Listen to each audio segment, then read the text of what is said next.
तिरुपति बालाजी मंदिर से जुड़ी रहस्यमय बातें। भारत में बहुत से चमत्कारिक और रहस्यमयी मंदिर हैं, जिसमें दक्षिण भारत में स्थित तिरुपति बालाजी का मंदिर भी शामिल है। भारत समेत पूरी दुनिया में प्रसिद्ध है। यह मंदिर भारतीय वास्तुकला और शिल्पकला का उत्कृष्ट उदाहरण है। तिरुपति बालाजी मंदिर भगवान विष्णु को समर्पित है।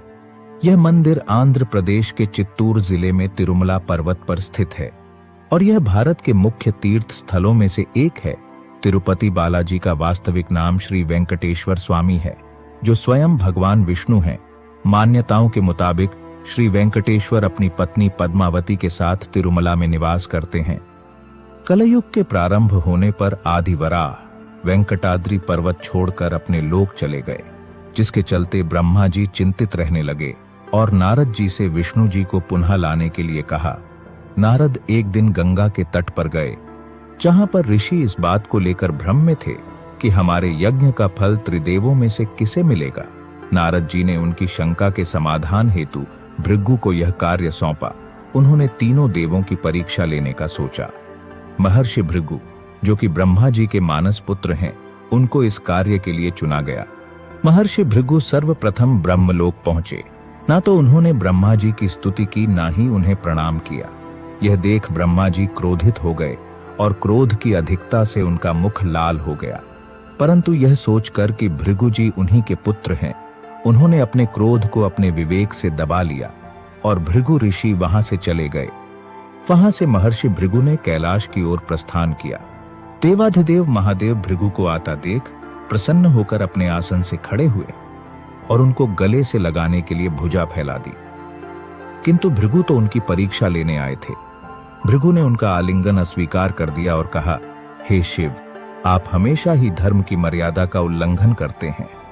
दुष्ट पापियों को आप तो सुलभता से वरदान दे देते हैं, परंतु उसके बाद वो पूरी सृष्टि को परेशान कर देते हैं। इसलिए मैं आपका आलिंगन कदापि नहीं करूंगा। उनकी बात सुनकर भगवान शिव क्रोधित हो उठे। उन्होंने त्रिशूल उठाकर भृगु को मारना चाहा, किंतु माता सती बीच में आ गईं, जिससे भगवान शिव जी का क्रोध शांत हो गया। इसके बाद भृगु मुनि वैकुंठ लोक गए। उस समय भगवान विष्णु आराम कर रहे थे। भृगु ऋषि ने पहुंचते ही उनकी छाती पर प्रहार किया। श्री हरि विष्णु शीघ्र ही अपने आसन से उठे और उन्हें प्रणाम करके उनके चरण दबाते हुए बोले, महाराज, आपके पैर पर चोट तो नहीं लगी? कृपया इस सिंहासन पर बैठिए। ऋषि श्रेष्ठ, मुझे आपके यहाँ पधारने का पता नहीं था, इसी कारणवश मैं आपका स्वागत ना कर पाया। आपके चरणों का स्पर्श तीर्थों को पवित्र करने वाला है और आपके चरणों के स्पर्श से आज मैं धन्य हो गया। भगवान विष्णु का यह प्रेम व्यवहार देखकर महर्षि भृगु की आंखों से आंसू बहने लगे। यह देखकर ऋषि भृगु ने सभी ऋषियों को उत्तर दिया कि उनके यज्ञ का फल हमेशा भगवान विष्णु को समर्पित होगा। परंतु श्रीहरि विष्णु की छाती पर प्रहार करने के कारण माता लक्ष्मी क्रोधित हो गई। उन्हें अपने पति का अपमान सहन नहीं हुआ और वे चाहती थीं कि भगवान विष्णु ऋषि भृगु को दंडित करें, परंतु ऐसा नहीं हुआ। परिणाम स्वरूप उन्होंने वैकुंठ को छोड़ दिया और तपस्या करने के लिए धरती पर आ गई और करवीरापुरा में ध्यान करना शुरू कर दिया। इधर विष्णु जी इस बात से दुखी थे कि माता लक्ष्मी उन्हें छोड़कर चली गई। कुछ समय बाद वे भी धरती पर आकर माता लक्ष्मी को ढूंढने लगे। पौराणिक कथाओं के अनुसार पद्मावती देवी इस क्षेत्र के शासक आकाश राजा की पुत्री अलमेलु थीं, जिनका विवाह वेंकटेश्वर से हुआ था। कहा यह भी जाता है कि देवी लक्ष्मी ने भगवान वेंकटेश्वर को लाल कमल पुष्प पर अलामेलु मंगपुरम में 12 वर्षों तक उनके घोर तप के बाद दर्शन दिए थे। जंगल और पहाड़ियों पर भटकने के बाद भी वह माता को खोज नहीं पाए।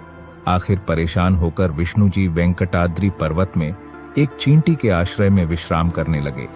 यह देखकर ब्रह्मा जी ने उनकी सहायता करने का फैसला किया। वे गाय और बछड़े का रूप धारण कर माता लक्ष्मी के पास गए। देवी लक्ष्मी ने उन्हें देखा और उस वक्त के सत्ताशीष शासक चोल राजा को उन्हें सौंप दिया। राजा ने उसे चरवाहे को सौंप दिया, परंतु वह गाय सिर्फ विष्णु जी के रूप श्रीनिवास को ही दूध देती थी, जिस कारण चरवाहे ने उस गाय को मारने का प्रयास किया। तब श्रीनिवास ने चरवाहे पर हमला करके गाय को बचाया और क्रोधित होकर उन्होंने चोल राजा को एक राक्षस के रूप में जन्म लेने का श्राप दे दिया। राजा ने दया की प्रार्थना की तब श्रीनिवास ने कहा कि राजा को दया तब मिलेगी जब वह अपनी बेटी पद्मावती का विवाह मुझसे कराएगा। जब यह बात देवी लक्ष्मी पद्मावती को पता चली तो वे वहां आई और तब उन्होंने श्रीहरि को पहचान लिया।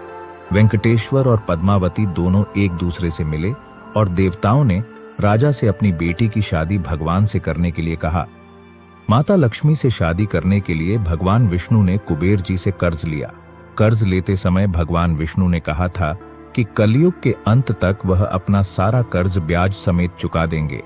इस कर्ज से भगवान विष्णु के वेंकटेश रूप और देवी लक्ष्मी के अंश पद्मावती ने विवाह किया। इसी मान्यता की वजह से श्रद्धालु आज भी भगवान विष्णु के अवतार तिरुपति बालाजी को बड़ी मात्रा में सोना चांदी, हीरे मोती और गहने भेंट करते हैं ताकि भगवान कर्ज मुक्त हो जाएं। तिरुपति मंदिर में बाल दान करने के पीछे की क्या वजह है? बाल दान देने के पीछे का कारण भी यही माना जाता है कि भगवान वेंकटेश्वर कुबेर से लिए गए ऋण को चुकाते हैं। भगवान वेंकटेश्वर का पद्मावती से विवाह हुआ था। तब एक परंपरा के अनुसार वर को शादी से पहले कन्या के परिवार को एक तरह का शुल्क देना होता था, लेकिन भगवान वेंकटेश्वर ये शुल्क देने में असमर्थ थे।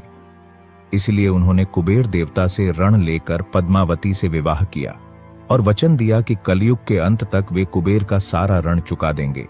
उन्होंने देवी लक्ष्मी की ओर से भी वचन देते हुए कहा कि जो भी भक्त उनका ऋण लौटाने में उनकी मदद करेंगे, देवी लक्ष्मी उन्हें उसका 10 गुना ज्यादा धन देंगी। इस कारण तिरुपति जाने वाले विष्णु भगवान पर आस्था रखने वाले भक्त बालों का दान कर भगवान विष्णु का ऋण चुकाने में उनकी मदद करते हैं। यह भी कहा जाता है कि कलयुग के कष्ट से लोगों को बचाने के लिए उन्होंने यह अवतार लिया था। इसीलिए भगवान के इस रूप में मां लक्ष्मी भी समाहित हैं। इसीलिए यहाँ बालाजी को स्त्री और पुरुष दोनों के वस्त्र पहनाने की परंपरा है। बालाजी को प्रतिदिन नीचे धोती और ऊपर साड़ी से सजाया जाता है। मान्यता है कि जो भी भक्त सच्चे मन से भगवान वेंकटेश्वर के सामने प्रार्थना करते हैं, उनकी सभी मुरादें पूरी हो जाती हैं।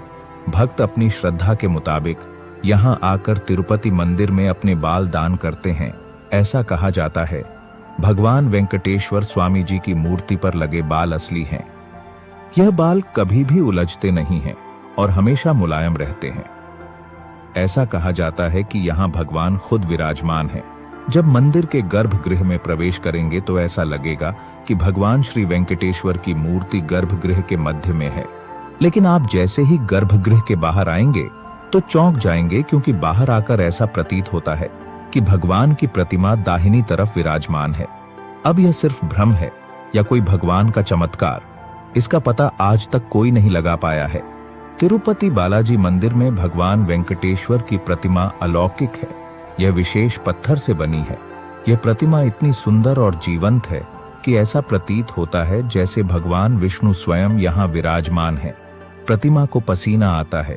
पसीने की बूंदें देखी भी जा सकती हैं। इसलिए मंदिर में तापमान कम रखा जाता है। श्री वेंकटेश्वर स्वामी के मंदिर से 23 किलोमीटर की दूरी पर एक गांव है। ऐसा कहा जाता है कि यहाँ गांव वालों के अलावा कोई बाहरी व्यक्ति प्रवेश नहीं कर सकता। इस गांव के लोग बहुत ही अनुशासित हैं और नियमों का पालन कर जीवन व्यतीत करते हैं। मंदिर में चढ़ाया जाने वाला पदार्थ जैसे कि फल, फूल, दही, घी, दूध, मक्खन आदि इसी गांव से आते हैं। गुरुवार को भगवान वेंकटेश्वर को चंदन का लेप लगाया जाता है, जिसके बाद में अद्भुत रहस्य सामने आता है। श्रृंगार हटाकर स्नान कराकर चंदन का लेप लगाया जाता है और जब इस लेप को हटाया जाता है तो भगवान वेंकटेश्वर के हृदय में माता लक्ष्मी जी की आकृति दिखाई देती है। ये भी एक रहस्य है। श्री वेंकटेश्वर स्वामी मंदिर में एक दिया हमेशा जलता रहता है और सबसे चौंकाने वाली बात यह है कि इस दीपक में कभी भी तेल या घी नहीं डाला जाता। और दीपक को सबसे पहले किसने और कब प्रज्वलित किया था, किसी को भी इस रहस्य का पता नहीं है। भगवान वेंकटेश्वर की प्रतिमा पर पचाई कपूर लगाया जाता है। कहा जाता है कि यह कपूर किसी भी पत्थर पर लगाया जाए तो पत्थर में कुछ समय बाद दरारें पड़ जाती हैं, लेकिन भगवान बालाजी की प्रतिमा पर पचाई कपूर का कोई प्रभाव नहीं पड़ता है। मंदिर में मुख्य द्वार के दरवाजे पर दाईं तरफ एक छड़ी है। इस छड़ी के बारे में मान्यता है कि बाल्यावस्था में इस छड़ी से इनकी माता ने भगवान वेंकटेश्वर की पिटाई की थी, इस कारण उनकी ठुड्डी पर चोट लग गई थी। इस कारणवश तब से आज तक उनकी ठुड्डी पर शुक्रवार को चंदन का लेप लगाया जाता है ताकि उनका घाव भर जाए। मूर्ति के भीतर से आती है रहस्यमयी आवाज। कहते हैं कि भगवान वेंकटेश्वर की प्रतिमा पर कान लगाकर सुने तो भीतर से समुद्र की लहरों जैसी ध्वनि सुनाई देती है। यह आवाज कैसे और किसकी आती है, ये रहस्य अभी तक बरकरार है।